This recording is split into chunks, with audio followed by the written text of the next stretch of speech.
Dear Great Pumpkin, I'm looking forward to your arrival on Halloween night. They're back, all the little Peanuts characters, in a happy Halloween special, filled with ghosties and ghoulies and things that go bump in the night. It's The Great Pumpkin, Charlie Brown, Monday at 8, 7 Central and Mountain. Welcome to the Cinematic Void Podcast. Cinematic Void is a cult film series that hosts screenings in the Los Angeles area as well as virtually. I am your host, Jim Branscombe, and joining me as always is... Hey, what's up? It's Nick Vance, Paranoid Futures on all the social media platforms. You can find Cinematic Void at cinematicvoid.com, as well as on Facebook, Twitter, Instagram, YouTube, SoundCloud, Apple Podcasts, Spotify, Stitcher, and now Amazon Podcasts. And if you want to support Cinematic Void, consider joining our Patreon. Not only do you get cool perks, but you make this podcast as well as the Cinematis movie possible. And hey, if you like the podcast, give us a 5-star or a thumbs up or a heart or a like or whatever the fuck it is, depending on what your preferred podcast platform is. Because if you like it, let other people know so we get more people to like it. So what are we talking about today? We are talking about movies that take place on Halloween, except this time we're focusing on television terror. We're going to be talking about TV movies, TV specials, TV commercials, all set around our favorite holiday, and I guess yours too if you're listening, which is Halloween.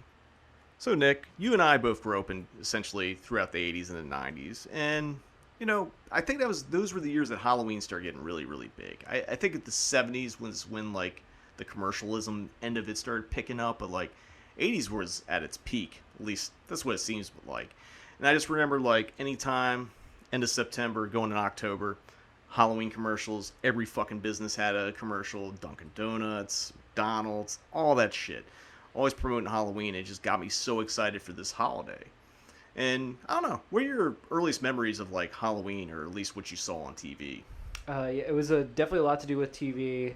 My mom, for sure, always, from a very, very young age, always dressed us up and took us out to get candy and shit. So it was always a big deal. With every holiday, it seemed like all our favorite cartoons, whether it be like Masters of the Universe or Garfield or any of those things, had specials for those holidays. But Halloween was always the sickest one. Oh, I agree. I remember when my parents got a VCR and they started taping stuff, and I know we talked about this on other episodes of the podcast, but they used to make these like EP tapes where you record a VHS on EP, you got like 6 hours on it, so they just filled it with stuff. And I remember like there was a Halloween tape, or at least the first couple hours of it. So it had a bunch of Halloween specials, lots of Halloween commercials, then it had Baby the Dinosaur, which is a movie that I don't think anyone remembers at the end of it. Not really Halloween, but it was there. That's kind of the best parts of taping shit off TV, is when all those things that you were trying to tape is over, something weird pops up. You were probably taping it because you were sleeping already, something like that. So you go to watch it the next day, and you get to also see that thing that was after what you were taping. And sometimes, you know, looking back years later, it's something amazing. Yeah. I mean, the biggest thing with having stuff taped in that era was like, basically, I don't know at what point that I figured out that like Halloween was my holiday. It's like, yeah, you got shit, you know, gifts for Christmas, and you got gifts for your birthday, and got candy for Valentine's Day and Easter. But there's something about Halloween. I guess it's just like the horror element and the, you know, the spookiness, and just it's a different thing, which is weird because I used to be terrified of fucking horror movies for the longest time, but I loved Halloween. And I just remember watching those old VHS tapes that my parents taped of all the Halloween specials and just like getting excited. It's like, can't wait for Halloween, can't wait for Halloween, can't wait for Halloween. And, you know, I know there's a lot of Halloween TV specials, but there's two that basically just played on repeat all the time. And I know there's some other ones a little more obscure, like Grinch's Night is Halloween Night or some things like that, which was, you know, the Grinch is best known for being the, like, how the Grinch stole Christmas. So they had a Halloween special. There's stuff like that. But the two that really stand out to me, that I remember watching over and over and over and over again, like I would watch it live. Ernest? No, but I realized I fucked up doing this podcast because I didn't include Ernest Scared Stupid on here in any way, shape, or form. And that's on me, because I intended to include it, but when I was writing notes and organizing all this stuff, it's just, I actually forgot. And I was watching something on YouTube doing research for stuff, and it like something came up for Ernest Scared Stupid, and it's like, oh man, I fucked up. I fucked up bad.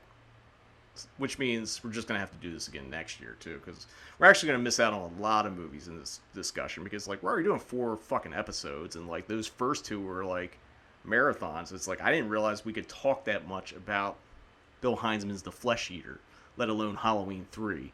But, yeah, we jabbered on a lot, so there's a lot of movies that we didn't talk about that take place on Halloween that we'll get to next year. But besides Ernest Scared Stupid, the first of these 2 things that I used to watch on repeat on VHS, and then when it was on live on TV, was It's the Great Pumpkin, Charlie Brown from 1966. There's some weird things in it, but, like, basically it's Linus's plight, who he doesn't give a shit about Christmas. He's waiting for the Great Pumpkin to bring him gifts, so he sits his ass in this fucking pumpkin patch all night for, I don't know, some kind of weird deity or something like that. There was always this, even as a kid, I felt like there's some weird cult thing going on with Linus and his obsession with the Great Pumpkin. You got any similar thoughts or different thoughts? Yeah, for sure. It's got that kind of weird pagan occult vibe to it, for sure. The hell's he actually waiting on? I don't know, because, I mean, obviously this is just an invention for the special, but, like, I was always obsessed with the idea of, like, waiting around for the Great Pumpkin. Like, was it going to be, like, some Cthulhu-esque monster that came out from the pumpkin patch and fucking ate Linus or something like that? And no matter how many times I fucking watched it as a kid, there was part of me that thought, like, it would have a different ending at some point. Because I just didn't know better and didn't realize that was a cartoon from 1966 that wasn't going to change ever. Linus was always a little weird anyway, so you never know what he was up to. I mean, he did hold on to that blanket way past the age you're supposed to have a security blanket. Seriously, man. Another weird thing about it is the whole Snoopy World War II thing. What's up with that? That's a weird, like, in the middle of a Halloween special, it's like a weird, like, Snoopy having a World War II flashback, or like the Red Baron. Yeah, the Red Baron thing. He's a World War II flying ace and all that, and as a kid, and even now, I hated that section because it didn't have fuck all to do with Halloween. It was like this weird intermission of, like, Snoopy, like, flying a plane, getting shot down. It's like, just padding the time. What are they doing here? I assume it is, but it's like you could have done another, like, montage at the Halloween party and just played the same fucking Peanuts song over again. I mean, that's really half the episode anyways, that fucking piano cue. But, like, you know, thinking back of that special, it is kind of fragmented, because there's, like, a scene where Linus writes a long letter to the Great Pumpkin. He's mailing it out. I mean, I guess the post office was into the whole, like, Great Pumpkin cult. They're like, we'll deliver your letter. You know, it reminds me, like, I love this special, and even though it's obviously kind of goofy and maybe doesn't make any sense, I guess probably a decade ago now, and I actually pulled it up to listen to this, like, I started, like, a weird Hillbilly Swans industrial project. You might remember this, because I think I made you do some stuff live when I was doing it. Yeah, we played a show at the Charm City Art Space in Baltimore. Yeah. Yeah, it was this thing called Pumpkin Patchwork, where, like, basically I took the idea that the Great Pumpkin was this weird, like, elder god thing, and I didn't write a whole album about it, but I used it as the backbone, because I was pulling and stealing clips from, like, It's the Great Pumpkin, Charlie Brown, Halloween, other things like that. There's just something weird about Linus, like, fucking screaming at the top of his lungs when he thinks, like, the Great Pumpkin's rising out of the pumpkin patch. He's like, there it is! There it is! And then, like, it's just fucking Snoopy. Why is Linus the only one that's bought into this? Granted, he got Sally to spend the night with him. It's just like, how do you impress ladies with, like, a blanket and believing in it like a demigod? That's not really, like, a pickup line, I don't think. Maybe that's why he was conducting those rituals in the first place. Ah, valid point. People do crazy stuff. So Sex magic. Yeah, sex magic. Oh, Jesus Christ. But anyway, so yeah, if you ever want to hear this, like, industrial banjo sludge project I ever did, yeah, basically, if this episode of the podcast gets over 200 listens, I'll fucking release it. Regardless of how embarrassing it is for me, I will release the Pumpkin Patchwork Haunted Hayride EP. So there. If you want that shit, listen to it, send your friends, 5-star it. I will release something that's very personal, ridiculous, embarrassing, because, hey, I want people to listen to this fucking podcast. And I'm not afraid to degrade myself to do it. But it has to be 200 listens within the first week when this drops. So there's your challenge. Did you record the cover of the Hank Williams song? No, we actually, not as we get a little off track here. So the EP essentially was like, I think it's 5 original songs. Nick and I actually did 2 covers that we never actually recorded, but we did play live. One was a Hank Williams song, which is Alone and Forsaken, which is a really great song. And the other one is probably not as timely and probably in bad taste now, post Once Upon a Time in Hollywood. But we did a Charles Manson cover of Big Iron Door, which I think you ended up repurposing for Kent State, your other band. That I did. Which I play banjo on, so. Right on. There you go. Now, for the other, seminal childhood Halloween special that I saw over and over and over again was from 1985, which is kind of a pinnacle year for horror stuff. Reanimator came out that year. Death Wish 3 came out that year. We talked a lot about movies from 85. It was Garfield in Disguise, a.k.a. Garfield's Halloween Adventure. Now, do you have any memories from the first time you saw it, Nick? I remember the Christmas one more. So Really? I'm kind of yeah. That's the best I could. The Garfield Christmas is like the one that I watched over and over and over again. This one I've seen, but it's been no shit since 85 or whatever the fuck. I've never heard a person actually talk about the Garfield Christmas special because I'm the exact opposite. Oh, I love that Christmas special so much. I think. Are you kidding me? Dude, it's so sick. I think the only time I ever saw it was like maybe once or twice as a kid. I remember obviously the Charlie Brown Christmas special, but like so I had a tape that was the Garfield Christmas special, Master of the Universe Christmas special, Star Wars Christmas, like all that shit, all hits. That's a lot of fire there. But, California Raisins, Claymation special, all that shit. Yep. Dude, I remember tape. that was a Christmas special, wasn't it? It was like a whole big package thing that was like long as fuck. I think that was kind of all together, maybe the same channel. Yeah, because usually, if one played, they all played, like, they usually filled up on, like, a 2-hour block with 4 of the specials, and then another night was another one. But, like, yeah, that's just interesting to me, because, like, I have fuck all recollection. I couldn't even tell you what happened in the Garfield Christmas special. But, back to the holiday that we're on now, that's forthcoming, which is Halloween. So, Garfield's Halloween Adventure, a.k.a. Garfield in Disguise, like, it's another weird, uneven thing. That's the one thing about watching a lot of these kids' things, or kids' TV specials now. They're kind of all over the place. There's, like, musical numbers, and, like, I feel like a lot of it was, like, padding. Because there's, like, a big, like, Garfield song where he doesn't even sing. It's called, like, What Should I Be? Where he decides which costume he's going to wear. And then they have another song when he's, like, out trick-or-treating about being a scaredy cat and, like, keeps grabbing people's masks, and they end up being, like, really ghosts and goblins and stuff like that. But the main takeaway from Garfield in Disguise, it's kind of a riff on John Carpenter's The Fog. Especially once you get to the point where him and Odie want to go to this weird, out of the place, like, house that's on an island. So they take a canoe, they row out there, and they find this old guy there that talks about, like, these ghost pirates, which it's kind of like The Fog, and then, like, on Halloween, the ghost pirates are coming back to collect their treasure. Sort of like The Fog.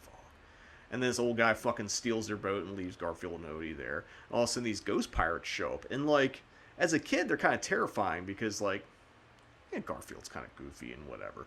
But, like, those ghosts were, like, scary as a kid. Again, I used to be scared of horror movies. If Garfield in Disguise was scaring the shit out of me, just imagine when, like, I tried to watch Night of the Living Dead when I was, like, 5 or 6. I was, like, fucking shit my pants. The thing about it is just, like... Who was showing you Night of the Living Dead at 6? It just was on TV. Because the way Night of the Living Dead was, it was in public domain. It used to play all the time. In fact, there was a version that played TV where people, like, redubbed all the voices. That was the first time I saw Night of the Living Dead. I know your parents. Yeah. I feel like your parents probably were very careful with what you watched. But that doesn't seem to be the case. They usually were, but they just had this thing on, and they're just like, it was on in the background. It's in black and white. It's probably no big deal. Yeah, you're like, what the fuck is this? I mean, the thing about I remember watching Night of the Living Dead as a kid was it was like this redubbed version. So all these, they were making jokes throughout of it. And like I remember this guy's like, oh man, we got to feed all these people. Oh, we have these nails. Like that, I don't know why I remember that joke. I don't know what the fucking context was. But it was like, I remember that joke, and I remember the zombies trying to get in, and it's like, fuck this, I can't hang. Even if they're making a joke out of it, I couldn't hang. But, yeah, the Ghost Pirates and Garfield in Disguise scared me when I was, like, young, and then as I got older, less scary, but like it's the best part of the special because it's actually, I guess, scary for a 5-year-old or whatever. Now, as we move out of the 80s, which like, and 90s, where both of these specials were played on repeat every Halloween over and over again, like, one of the big things I had or watched growing up was Nickelodeon. I don't know if you did or not. Big Nickelodeon guy. Big Nickelodeon guy. Was that Today's Special? Oh, that's. Do you remember Today's Special? There was this TV show on Nickelodeon in the 80s where, so there was a TV show in the 80s on Nickelodeon where nothing to do with Halloween. You're in a department store and there was this mannequin, and if you put this fucking hat on him, he would come to life. Yeah, I remember that shit. Yeah, and if the hat fell off, he would freeze. It's sort of like Mannequin, except hat instead of necklace kind of thing. Yep. I remember that show, and there was also Pinwheel, and there's some other Nickelodeon stuff like. Yeah, Nickelodeon was garbage. It was great garbage. No, it was great for sure. You can't do that on television? Oh. Classic Canadian television. Canadian comedy at its finest. But speaking of Canadian and Nickelodeon, the one show that I remember as a kid, because it played a lot, regardless if it was Halloween or not, was Are You Afraid of the Dark, which ran originally from 91 to 96. Then I think it had another 3 seasons years later. It wasn't on Nickelodeon. It was just on made for Canadian television. And then I know maybe last year there was a reboot of sorts of the new Are You Afraid of the Dark 3-episode thing. I ended up not seeing it because I don't have cable or whatever. But I remember seeing this show as a kid and even as a early teenager and thinking like, for young adult horror, there's some good stuff. And I remember like maybe 6-7 years ago, I bought all the DVDs for the complete first 5 seasons or whatever. And because Paramount didn't give a shit about their Nickelodeon properties, they're all fucking DVD-Rs. Wow. Yeah, it's a pretty lazy box set. Which also explains why Paramount never finished the Adventures of Pete and Pete like set. They only did season 1 and 2. 3 never got released. Oh wow, okay. So I don't know what their beef is with like that kind of stuff. But I have to admit, I especially looking at the years that it came out, I did not watch Are You Afraid of the Dark? And that would have like really from 12 to 17. Yeah. A horror show. I mean, I guess maybe I thought that I was too grown to watch Nickelodeon at even 12. You could have been. So that's why I didn't watch it, but that's cool that it's good. I mean, not every episode's good, obviously. Like, when you go back and watch, I know my wife and I watched maybe all the seasons back to back, like 3 or 4 years ago, last time we did it. And not every episode is created equally. There's some things that are cheesy, but it had some crazy fucking guest stars, like Bobcat Goldthwait's on an episode, Gilbert Gottfried, Ryan Gosling in one of his early roles is on the show. Ryan Gosling had some fucking young adult horror street cred because he did that in Goosebumps as well. Oh, nice. But I feel like Goosebumps, I felt like I was a little too old for Goosebumps, which makes no sense because, like, I think it was probably maybe a few years later. Did you read the books? Never read the books. Yeah, I think it was just like kind of maybe just a little after my time or something. Yeah, I feel like I was aged out, but I feel like I kept watching Are You Afraid of Dark because it has one of the best opening sequences of like any kids TV show, let alone TV shows. It's actually fucking creepy. I was gonna say I was more of a Bunnicula guy. Ooh, that's a fucking deep cut there. I don't know if people remember a fucking animated fucking rabbit vampire. That's how I got into horror. A couple things about Afraid of Dark. Anthology show, different episode. Basically, it's a bunch of kids. They're called the Midnight Society. Hang around a campfire, I guess on weekends, or the parents don't give a fuck and they just go out every night and hang out until like midnight. They tell stories, throw some magic dust into the fire, kind of like make the circle sacred, so to speak, before they tell the story. Rituals. Yeah. More kid shows with rituals between the Great Pumpkin and this. There's a lot of low-key occultism going on in like kids, young adult horror and TV. There's 5 seasons, and the one thing I'm just going to bring up, there's 3 episodes that I think about that I actually thought were really scary as a kid, and I think kind of stand up. The first one is The Tale of Laughing in the Dark.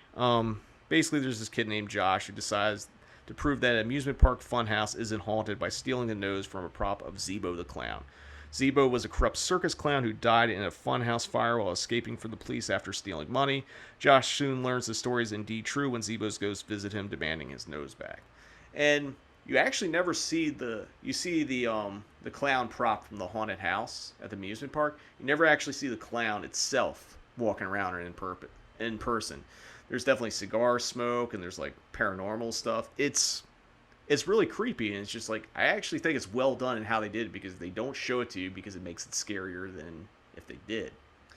The second episode, which you might actually like because it involves like parallel universes and a little bit of They Live, is the Tale of the Super Specs.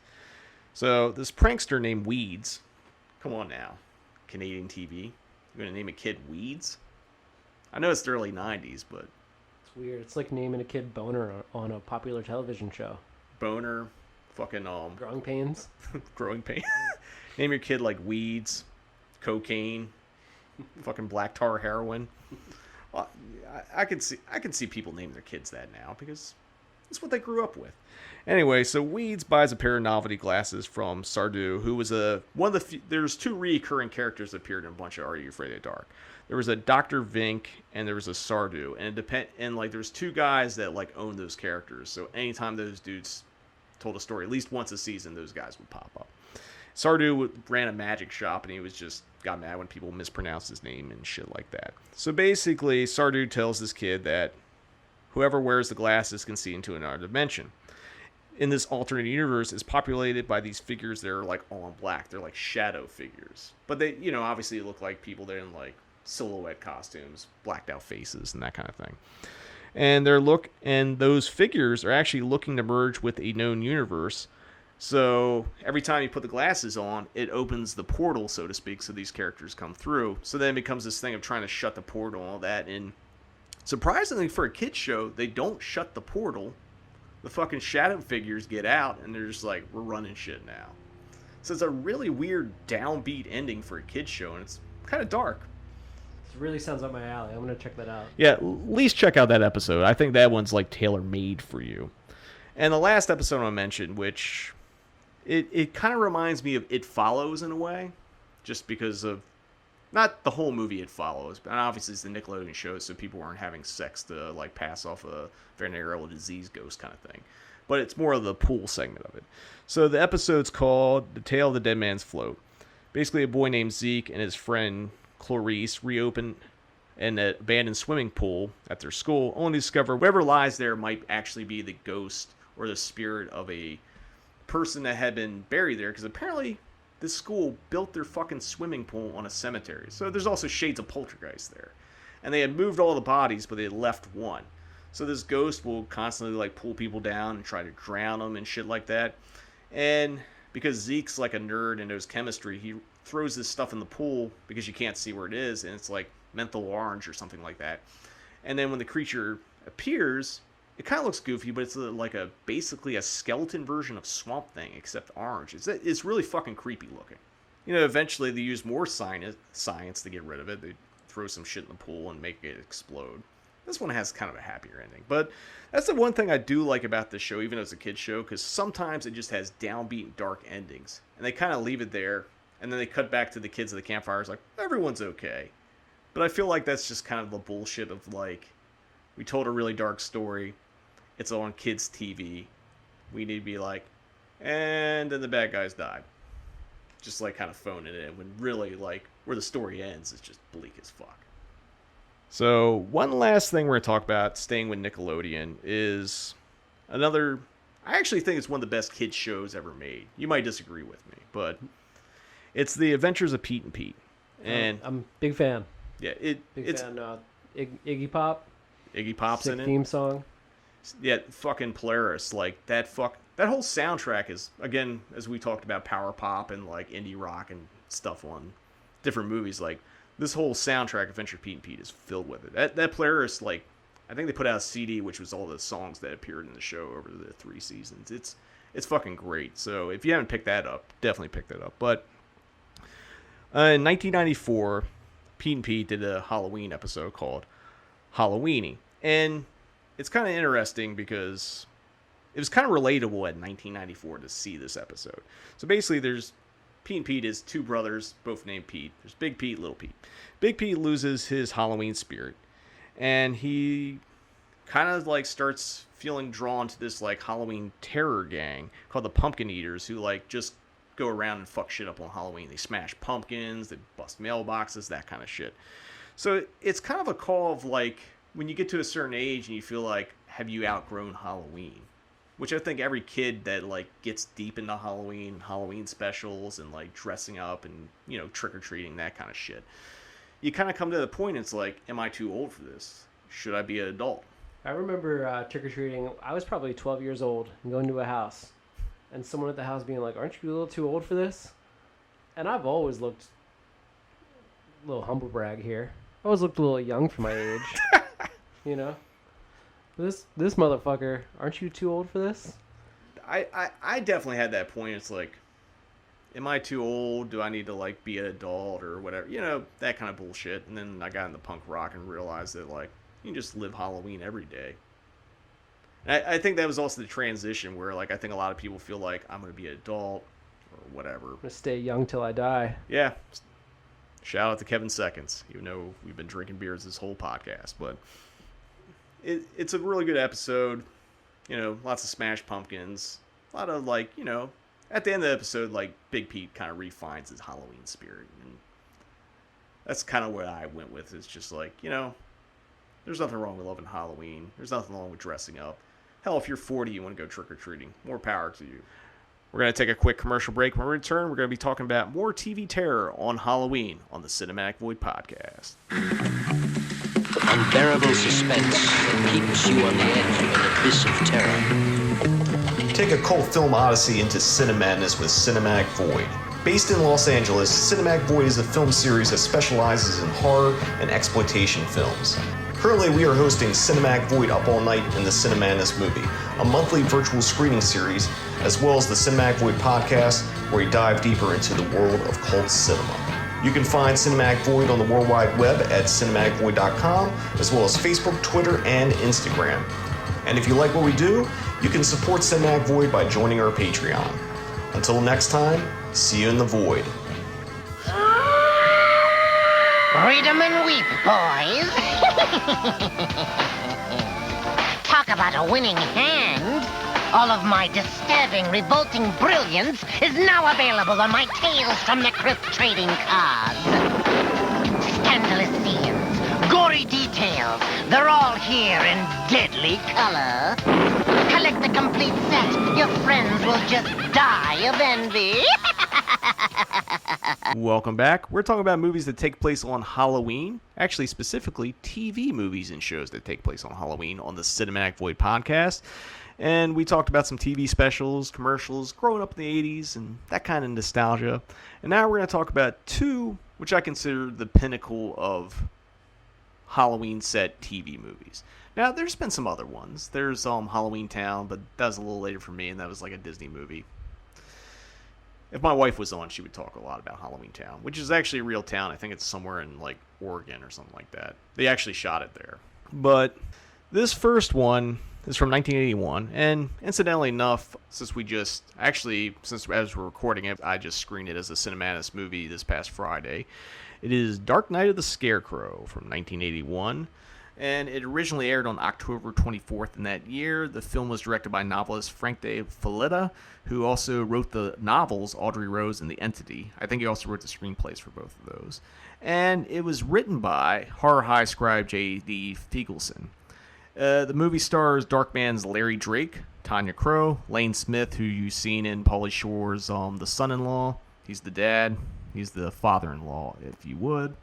And it also has veteran character actor Charles Durning, who's been in everything from Dog Day Afternoon, When a Stranger Calls, and countless other things.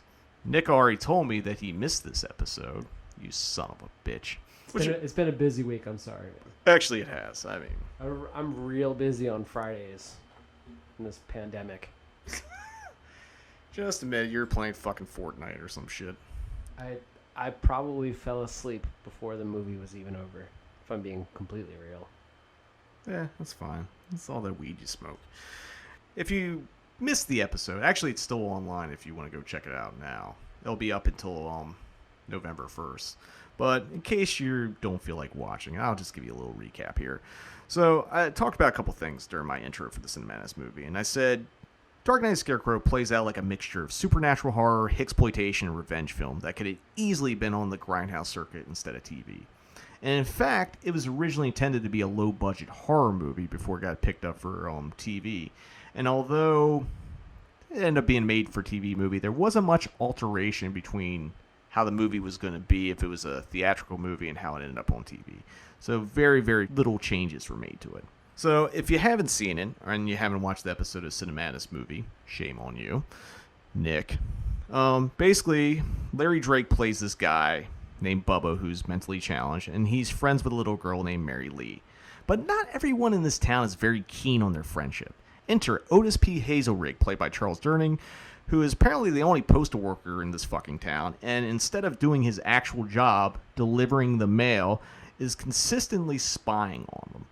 I mean, he seems obsessed with the idea that Bubba's up to no good with Mary Lee, but it seems to be more of his fixation than anything that Bubba's doing. He's projecting. He's projecting. And we'll talk about that in a little bit.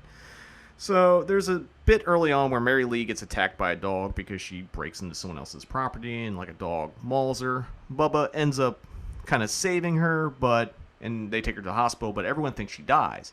And Otis uses this opportunity to go after Bubba. So he wrangles up this posse of his like redneck, MAGA-esque, hillbilly friends, and they go out to do some vigilante justice, and like they're essentially looking to kill Bubba. So Bubba runs home to his mom's house. His mom's like, "Go to your hiding place." So Bubba disappears as like Otis and his posse show up, and Bubba's mom's like, "He's not here," blah blah blah. So they start driving around the property, and they come across the Scarecrow. They look at the Scarecrow and keep looking at it, and then they kind of get up close, and that's where Bubba's hiding. He's inside his Scarecrow. So these fucking shit-kicker hillbillies pull out their guns and shoot him. And then just then, over like the CB radio or something like that, there's an announcement that Mary Lee was still alive and that Bubba was a hero because he actually saved her. So what does Otis do? He grabs a pitchfork, shoves it in the Scarecrow's hands, and then sets it up to be they shot him in self-defense. Seriously fucked up.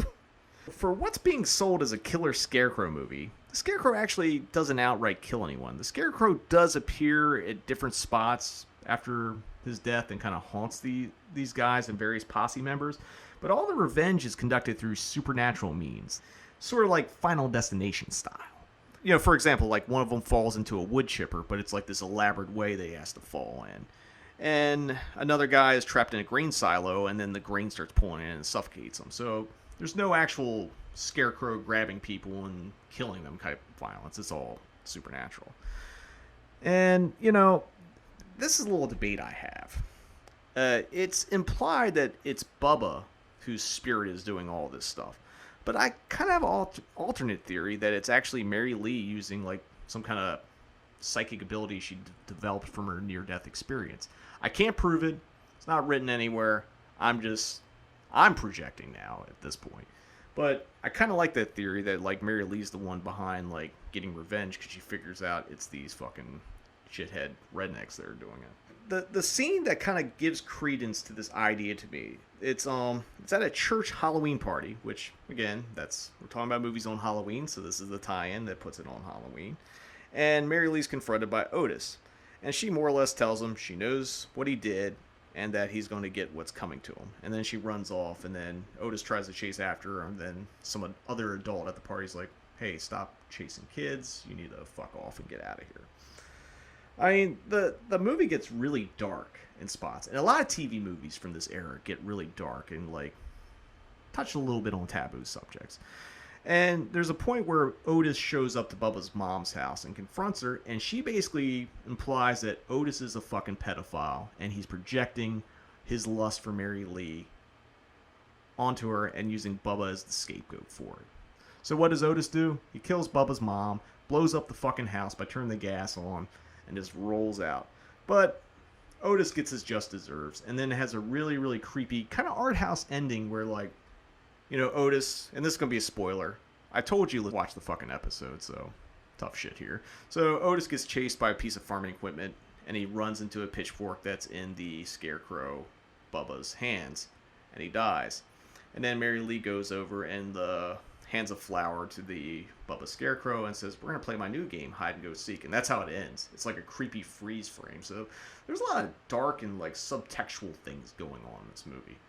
And, you know, it might not be for everyone. And I do think, without trying to, it does kind of like hit a little on the nose of what's going on in America right now. I don't like projecting, again, we're using the word projecting. I don't like projecting like, you know, the morals and that kind of stuff of a movie from 1981 with what's going on in 2020. But the reason why I kind of can look at it through this lens is, like, a lot of the shit that happens in this movie has never been fucking solved to this day. Like, mob mentality never pays off. People who have, like, this moralistic, like, I'm better than you, I know better, my religion's better, that kind of stuff, that plays into this. It's like the superiority thing. And again, it has to deal with people projecting their own insecurities and maybe darker side onto other people, when, like, nothing about Bubba and Mary Lee is improper. Although, I'm going to throw this back and say that during the opening scene where it's Bubba and Mary Lee talking, that she, a little bit kind of like, it plays out like she's seducing him. She kisses him on the cheek. She gets a little flirty. But I think it has to more do with, like, Bubba's mentality is that he's the same age as her. And, like, he's not doing anything malicious. I'm not saying she's doing anything malicious, too. But, like, it's definitely there. And Otis definitely sees it's there. And then if you want to keep on going, Otis wishes that he was there. That's a big old yikes for me, dog. I mean, I think for TV movie standards, it's a damn good movie, and it goes places that, like, I don't think you could do on a TV movie, let alone like a regular movie now. So, as we talk about something... What network was that on? It was on... I think it was on ABC or... Actually, no, it was on CBS. Right. I could be wrong.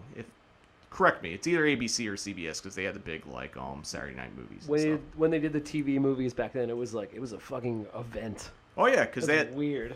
They had those big fucking intros. In a weird way, like, a lot of filmmakers either cut their teeth on TV movies, or they were on their way out of movies and went and did TV movies, and actually sometimes got their careers back and could go back and do other movies. But there's a really good book on TV movies if you're interested in learning more, because they're really interesting how they, cover really difficult subjects. The book is called Are You in the House Alone? A TV Movie Compendium. It's edited by Amanda Reyes. Highly recommended.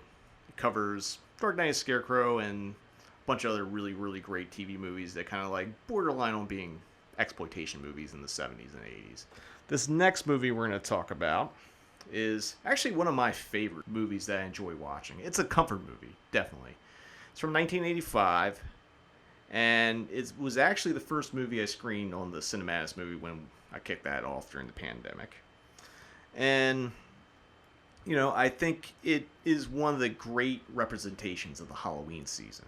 It's directed by Jack Bender, who went on to direct several episodes from the show Lost, and features an incredible cast including Sherry Belafonte, Kevin McCarthy, Dick Van Patten, Lee Montgomery, Peter DeLuise, the son of Dom, Dee Dee Pfeiffer, the sister of Michelle, LeVar Burton, and the voice of Wolfman Jack. I'm, of course, talking about The Midnight Hour, baby. Get dead. Yeah, I mean, we talked about this a little bit already on the Soundtrack Serenade podcast, but we were talking specifically about, like, that Sherry Belafonte song that's in the movie, in the middle of the movie, which is kind of a riff on Thriller, but, like, the movie deserves a larger discussion. So, like I said, showed it as the first Cinematis movie. I actually showed it in the first year of Cinematic Void. I did it as a double feature on Halloween weekend when, or not Halloween. I did it as a double feature on, like, close to Halloween with WNUF Halloween Special, which we're going to talk about on the next episode, and paired them together. And just, more or less, this is probably the best Halloween show that I could, like, put together. Funny enough, when I was growing up, I missed The Midnight Hour. Didn't see it on TV. I mean, it's kind of funny because it came out in 85, which just seems to be this pinnacle year for, like, so many, like, movies, music, all that came out that year. And I know I was aware when a DVD came out on Anchor Bay in like the late 90s, maybe early 2000s, but I still didn't see it. This movie was actually put on my radar by my wife Morgan, who is going through YouTube trying to find different things to watch, because no matter how many times you pay for a streaming service, you can almost never find anything you really want to actually fucking watch. So she would go on YouTube and look at movies to watch, and she came across Midnight Hour, and she watched it, and she's like, holy shit, Jim, you need to see this. So I remember when I first watched it, it's like, holy fuck, where has this been all my life? And for those of you who haven't seen it, it's basically about a group of high schoolers in Pitchford, aka Pitchfork Cove. They unwillingly raised the dead on Halloween night, and now they have until the stroke of midnight to set everything right before the town is permanently overrun by evil monsters. First off, simple plot, but it's fucking great. It has a great soundtrack. It's a mix of like 50s pop songs, and then there's modern 80s kind of like goth and pop songs. Like they use the Smiths and a couple other things. And obviously we already talked about it, but it has that great original number, which is clearly an ode to Thriller in a way, which is Get Dead, that Sherry Belafonte sings in the movie. It does stop the movie because it's literally a music video in the middle of it. Oh yeah, tap into that sweet, sweet Thriller money. Other things about this movie, there's really tons of cool monsters and makeup effects throughout of it. There's vampires, there's zombies, there's werewolves, and all the effects are really well done except for Kevin McCarthy. I feel like Kevin McCarthy didn't really want to have makeup on, so they kind of just like touched him up a little bit. So his makeup kind of sucks, but like when Dick Van Patten turns into a vampire, he looks great. When Kurtwood Smith, who I forgot to mention when I was listing off all the great cast when they, Kurtwood Smith from RoboCop and that 70s show, like he plays a cop in it, he becomes a zombie and like he's got a handful of fire in it, and like during this kind of tripped out like surrealist like nightmare scene in the movie that's like cut to an opera song. Like there's a lot of really, really great effects in it. The main reason that like I really connect to this movie and really love it is because... Oh, I know. Is it because Macaulay Culkin? His first No. appearance? Ah, yeah, that's a good point. So yeah, that was Midnight Hour was the first appearance of Macaulay Culkin. He's uncredited. He plays one of the trick-or-treaters. I couldn't fucking find him in the movie. But that's not actually a reason. No, it's not actually a reason. The reason why I feel connected to the Midnight Hour is it reminds me of like Salem, Massachusetts, which is one of my favorite places to visit. More so than actually Hocus Pocus, which takes place there. Because it's just something like... obviously the movie's playing with the mythos of like Salem and witch trials and that kind of thing. It's in the plot. And it's a small town. It just kind of like embraces the Halloween time of year kind of thing. And, like the last few times that my wife and I went to Salem, the movie we watched on our flight in there, we watched The Midnight Hour. Because it's just kind of like we want to be set in the mode, we want to set the right tone for when we're flying in to kind of enjoy it. That was the movie they showed on the plane? No, it's the movie we watched on our laptop. Right on. If you missed the original Cinemanis movie screening of The Midnight Hour, I got some good news for you. It's going to be back up for the whole month of October. It is pre-up all night format, so it's more like in line with how I would do the in-person live Cinematic Void screening. So there's like half-hour pre-show with some trailers and commercials, some Halloween-themed stuff, and then I do a little introduction, and you just go through the movie straight through. So if you want to check it out, highly recommend it. If you don't want to do the Cinematis movie version, you could probably find another version on YouTube. But hey, if you're listening to the Cinematic Void podcast, I would think you would be interested in watching the Cinematis movie version. A couple of quick hits here before we go on to our next break. Actually, just one quick hit, really. And this is another reason why I really like this movie, is that in the opening, there's a kid that's getting ready to start his paper route. And after he, like, cuts his finger messing with his bike, like, gears and whatever, he throws on one of those Don Post Halloween 3 skull masks to go deliver papers. I don't know why they use that mask. I guess because they're like, it's a cool mask, whatever. But as much as I love Halloween 3, like, basically, like, that's in the opening, like, couple minutes. It's like, well, I'm going to fucking love this movie no matter what. So, yeah, that's another way to kind of tie it all together. Anyway, we're going to take a quick commercial break. When we return, we're going to be talking about a different part of Halloween that we haven't really talked about yet on the Cinematic Void podcast. Spirits of darkness, I command you to rise from your graves. I implore your release from eternal torment. Tonight's the night. Demons, arise. Arise. Halloween night. Look out, it's the midnight hour, baby! Devil is going on here. Lucinda brought a terrible curse on the town. The time is right. All the legendary demons of hell were loosed. And the spirits are restless. Everyone who dies this night will walk again, The ancient demons will rise tonight and all who are touched by evil will become evil forever. to share their wrath The dead are coming back to life, and some of the dead are out to kill. I don't like the sound, sis. and claim their victims. Don't come another step closer! You can't beat us. Sherry Belafonte Harper, Kevin McCarthy, LeVar Burton.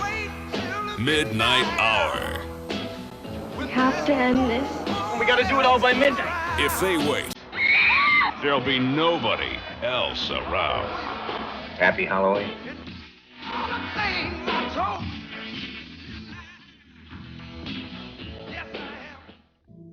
Midnight Hour is a bewitching, haunting, and fast-paced ghost story your customers will love. The first-rate cast is headed by gorgeous superstar Sherry Belafonte Harper and the superb Kevin McCarthy. The movie is an irresistible mix of horror and humor, filled with phenomenal special effects. Merchandising support includes a 4-color flyer, a 4-color poster, a 4-color self-mailer counter card mailed directly to retailers, and a 4-color life-size standee with a suggested buy-in of 3 units. Advertising support includes placement in video store, video software dealer, video business, Twice, and Video Insider. And remember that co-op dollars are available for quantity purchases. Midnight Hour, with an order date of April 18th and a street date of May 3rd. Another knock 'em dead, first-rate renter from Vidmark Entertainment. Welcome back. We're talking about things that take place on Halloween on the Cinematic Void podcast. And since we're doing all these episodes back to back, we're going to give Rewatch Listen another little break for this episode. And instead, we're going to talk about, another thing that's important on Halloween, which is the costumes. So I thought it'd be fun if we talked about some of the costumes we dressed up as kids and as adults. So I'll go ahead and throw it to you first. Dick, what were some of your favorite Halloween costumes you dressed up as a kid? All right, so definitely as a kid, because once I was old enough to come up with my own ideas for Halloween or whatever, or come up with my own costumes rather. I never did it. But when I was a kid, when I was at the age where it was I have this idea and my mom could make me a costume, that was my sickest Halloween shit. Nice. So one year I was Sting, the wrestler. But so at the time he was the TV champion. So my mom painted my face like Sting and then made this TV out of cardboard. It's kind of like bootleg, but at the same time it's super sick, right? So I had this cardboard box that I walked around in. There was a TV, and I kind of had some suspender string whatever thing, so it was I don't know, I could have been naked under this box. It was just around me and hanging from this thing, and it was a TV, and then on the TV it said Sting TV champion. Then I had the Sting face paint. It's pretty ill costume actually. I'd say that's fucking sick, man. And I was I was 8. It was the 80s. It was when spiked hair was cool. I had my I already had spiked hair and shaved on the side and shit because it was 1988. I mean, I guess people, if you're growing up watching pro wrestling, I know a lot of it, probably in the late 80s, you might have been, most people were probably focused on WWF or whatever the hell it's called now, but I watched them both, and I really remember fucking WCW stuff, so Sting was Sting was hot shit, man. Yeah, he was great. That's a legit costume, That's man. sick. But the best one, by far, and because it was my idea and my favorite movie as a kid and everything else, was my motherfucking Teen Wolf costume. Oh, shit. And I had just the yellow basketball jersey, werewolf mask, these big ass for adults fucking werewolf gloves. They were like falling off my arms, you know? They're just like, they were way too big for me. Had to like put a rubber band around them to even keep them on. So yeah, I was my Teen Wolf Halloween costume for school and everything. Like that's still one of the sickest photographs I own to this day. So that's my Halloween as a kid. Like there's a few others, but that's the highlights, man. Did you ever dress up at any point as an adult? Not really. Well, I mean, it's weird because I know I dressed up a lot as a kid, but like I don't have any offhand memories of stuff except for two. My mom built me a pumpkin costume, so it was a giant pumpkin and it had like the pumpkin top as my hat kind of thing, and cool. I think I had my cheeks painted orange or something like that. So it was a giant jack-o'-lantern. I for some reason I was obsessed with pumpkins and jack-o'-lanterns as a kid. I still am to some extent, which will come into play on upcoming episode of the Cinemadness movie. You'll just have to wait and see. But I know I had that costume, and I think I wore it for like multiple years. Like, what was the pumpkin made out of? It was just felt. It was just more fabric from like Joanne fabric or some shit like that. Gotcha. So it was actually constructed, and my mom actually built it. I think it might have been the only costume she ever built for me. And like I said, I know I wore it at least 2 Halloweens in a row, and I might have wore it for a third. The other one I remember was I was in middle school, and I wanted to be a Grim Reaper. And my aunt had came over to my parents' house, and she's like, I'll do your makeup. And I think she was just being a dick. So she did this really shitty fucking Grim Reaper makeup. I looked like a fucking asshole. It didn't even look like a skeleton. I don't even know what the fuck it was. I looked like a fucking black metal reject or something like that. I was fucking pissed. And then I was going to a fucking Halloween party where all the cool kids are. Yeah. And you're dressed up like an asshole. I'm fucking dressed up like the fucking biggest like boner, essentially. It's like, it's not even Grim Reaper. I'm just a fucking boner. It sucked. And it made me like hate fucking dressing up for Halloween.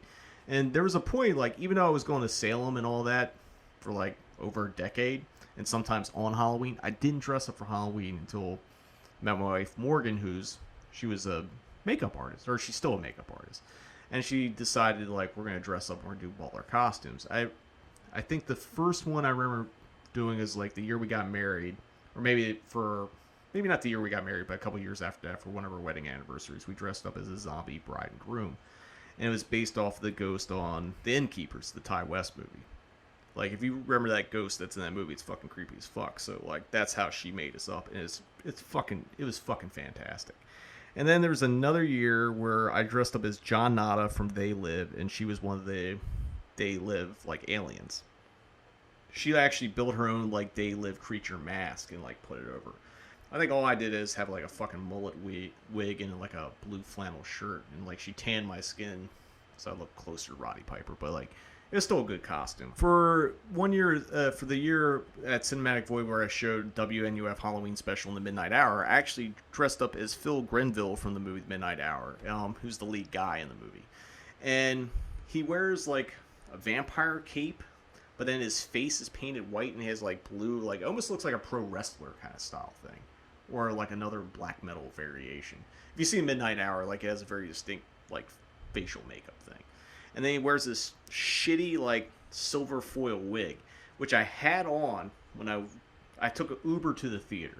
And I'm in full costume, and this lady picked me up, and she was just not in the mood for, like, any shit.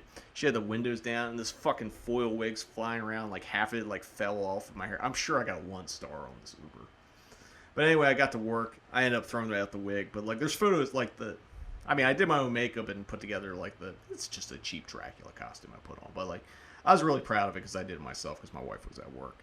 And then the last time I dressed up for Halloween was 2018 when we went to Salem. My wife made me up to be Dr. Fives.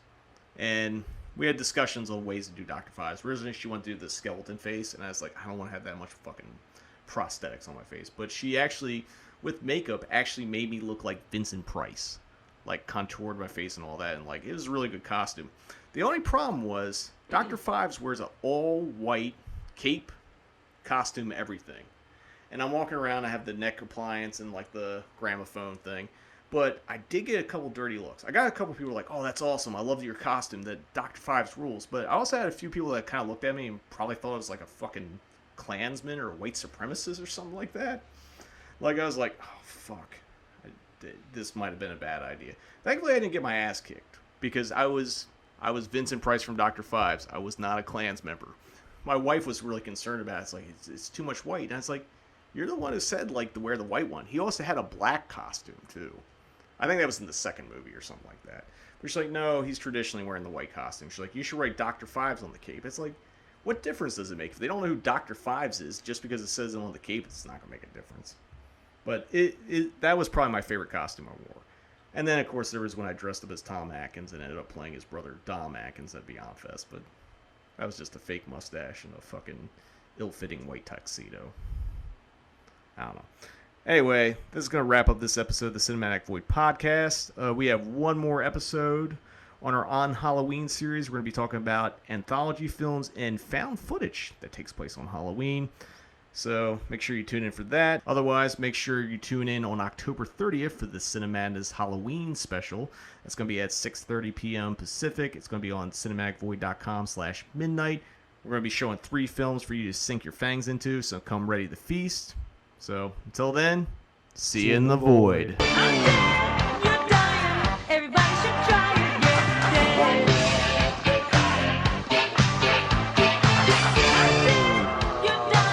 Everybody should try it, get dead.